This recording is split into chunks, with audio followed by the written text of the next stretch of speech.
அஸ்ஸலாமு அலைக்கும் ஃப்ரெண்ட்ஸ், எல்லோரும் எப்படி இருக்கீங்க? நல்லா இருக்கீங்களா? அன்றைக்கி நம்ம ராகி மாவு வச்சு ஒரு கேழ்வரகு தோசையும் வித்து பீட்ரூட்டு பிரட்டல் சாதம் தான் இப்போ நம்ம செய்ய போகிறோம். வாங்க ருமான குக்கிங்குள்ளார போகலாம். நான் வந்து 3/4 கிலோ இட்லி மாவுக்கு 1/4 கிலோ ராகி மாவு எடுத்திருக்கேன். போட்டு நல்லா கிண்டிக்கோங்க இட்லி மாவில். ஏன்னா சாதாவாக ஊற்றி கொடுத்தா பசங்க சாப்பிட மாட்டாங்க, பெரியவங்களும் சாப்பிட மாட்டாங்க. ஆனால் இதே இட்லி மாவில் ஊற்றி கொடுத்தீங்கன்னா நல்லாயிருக்கும், டேஸ்ட்டாகவும் இருக்கும். அதுக்கு தகுந்த மாதிரி நல்லா போட்டு நல்லா கிண்டிக்கோங்க. கொட்டி நல்லா கிண்டிட்டு உப்பு பார்த்துக்கோங்க. அதுக்கு தகுந்த மாதிரி கெட்டியாக ஆகிடும். இட்லி மாவில் ராகி மாவு போட்டால் கொஞ்சம் தண்ணி ஊற்றி கலந்துட்டு உப்பு போட்டு பார்த்துக்கோங்க. பார்த்துட்டு இப்போ தோசை ஊற்றலாம் வாங்க. தோசையை பாருங்களேன் எப்படி இருக்குதுன்னு. கொஞ்சம் கூட இழுக்காது, ஒட்டாது, பெரட்டாமல் போக முடியாது, அப்படிலாம் எதுவுமே கிடையாது. தோசை மாவில் இட்லி மாவில் இருந்தாலும் தோசை மாவில் இருந்தாலும் ராகி மாவு கலந்தீங்கன்னா அவ்வளோ சூப்பராக தோசை வரும். நீங்கள் ஒரு தடவை ட்ரை பண்ணி பாருங்கள். ட்ரை பண்ணி பார்த்துட்டு செஞ்சு பார்த்துட்டு கமெண்ட்டில் சொல்லுங்கள். ஸ்கிப் பண்ணாமல் பாருங்கள். சப்போர்ட் பண்ண அனைவருக்கும் ரொம்ப நன்றி.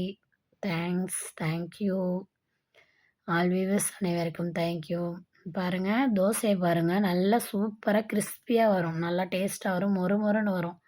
இந்த தோசை எவ்வளோ டேஸ்ட்டாக இருக்கான்னு செஞ்சு பார்த்தா தான் உங்களுக்கே புரியும். சூப்பராக வரும், ஒட்டவே ஒட்டாது. கொஞ்சம் கூட நல்லெண்ணெய் சேர்த்து தோசை ஊற்றிக்கோங்க. எப்போவுமே தோசைக்கு நல்லெண்ணெய் ஊற்றிக்கோங்க, அதான் நல்லா டேஸ்ட்டு கொடுக்கும். குழந்தைங்களும் விரும்பி சாப்பிடுவாங்க. இது பிள்ளைங்களுக்கும் குழந்தைங்களுக்கும் பெரியவங்களுக்கும் ரொம்ப பிடிச்ச ஒரு ரெசிபி தான்.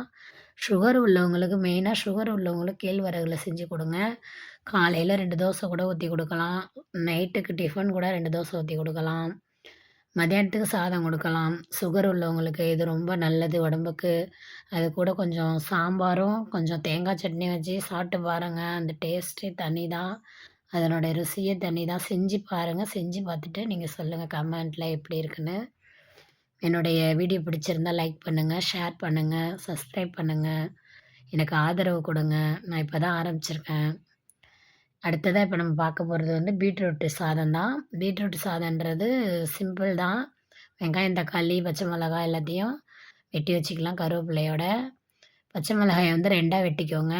நொறுக்கிடாதீங்க, நொறுக்குனா குழந்தைங்க சாப்பிட மாட்டாங்க.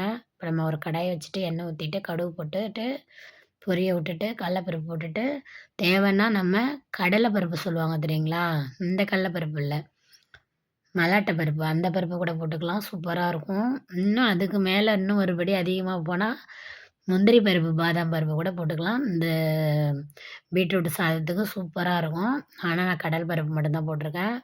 போட்டுட்டு கல்லெண்ணெய் ஊற்றி எல்லாத்தையும் நல்லா தாளித்து வதக்கிக்கோங்க. இந்த மிளகாயை 2ஆக போடுங்க. அப்போ தான் குழந்தைங்களுக்கு தேவைன்னா சாப்பிடுவாங்க, இல்லைன்னா எடுத்து போட்டுருவாங்க. ஏன்னா குழந்தைங்களுக்காக தான் நம்ம செய்கிற ஒரு பொருளும் இப்போ குழந்தைங்க சாப்பிடவே மாட்டேங்குதுங்க. அதுங்களுக்காக தான் நம்ம ஒவ்வொரு பொருளும் பார்த்து பார்த்து செய்கிறதா இருக்குது. போட்டு நல்லா வதக்கிட்டு பீட்ரூட் அள்ளி போட்டுக்கோங்க. அள்ளி போட்டு தண்ணி ஊற்றிட்டு, உங்களுக்கு தேவையான அளவு தண்ணி ஊற்றிட்டு, உப்பு போட்டுட்டு, காரம் மசாலா எதுவுமே போடாதீங்க. அப்படியே வேக வச்சு இறக்கிடுங்க. இறக்கிட்டு பாருங்கள், உப்பு பார்த்துக்கோங்க கடைசியாக, சரிங்களா? உப்பு தான் மெயினான ஒரு விஷயமே. உப்பு பார்த்துட்டு சூப்பராக இருக்கும். இது பொரியலுக்கு தேங்காய் ஊற்றிக்கலாம்.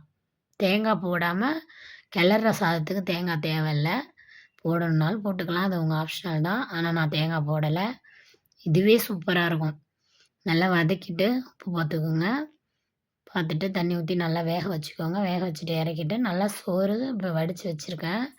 சூடான சோறு எடுத்து சுட எடுத்து, சில பேர் ஆறி கூட அதை கிளறுவாங்க, அப்போ தான் சாதம் உடையாது. நான் கொஞ்சம் ஆறுனதும் ஆறாதமான பதத்தில் எடுத்து வச்சுருக்கேன். அடிச்சுட்டு காயை அதில் சேர்த்துக்கோங்க. சேர்த்துட்டு நல்லெண்ணெய் ஊற்றிக்கோங்க. மெயின் டிஷ்ஷே அதுதான். இப்போ அதாவது சாதம் கிளறுனோம்னாவே கொஞ்சம் நல்லெண்ணெய் ஊற்றிக்கோங்க, எந்த சாதமாக இருந்தாலும். டேஸ்ட்டு அள்ளி கொடுக்கும். குழந்தைங்களும் விரும்பி சாப்பிடுவாங்க. எங்கள் பையன் கேட்டு கேட்டு சாப்பிடுவான். ரொம்ப பிடிக்கும் எங்கள் பையனுக்கு, எங்கள் தம்பிக்கு ரொம்ப பிடிக்கும். பசங்களும் ரொம்ப சாப்பிடுவாங்க, பெரியவங்களும் விரும்பி சாப்பிடுவாங்க. சாப்பிட்டு பார்த்துட்டு செஞ்சு பார்த்துட்டு லைக் பண்ணுங்கள், ஷேர் பண்ணுங்கள், கமெண்ட் பண்ணுங்கள், சப்ஸ்கிரைப் பண்ணுங்கள். என்னுடைய வீடியோவை ஸ்கிப் பண்ணால் பார்த்த அனைவருக்கும் நன்றி, வணக்கம். Thank you all viewers. அஸ்ஸலாமு அலைக்கும் வரஹ்மத்துல்லாஹி தஆலா வபரகாத்துஹு.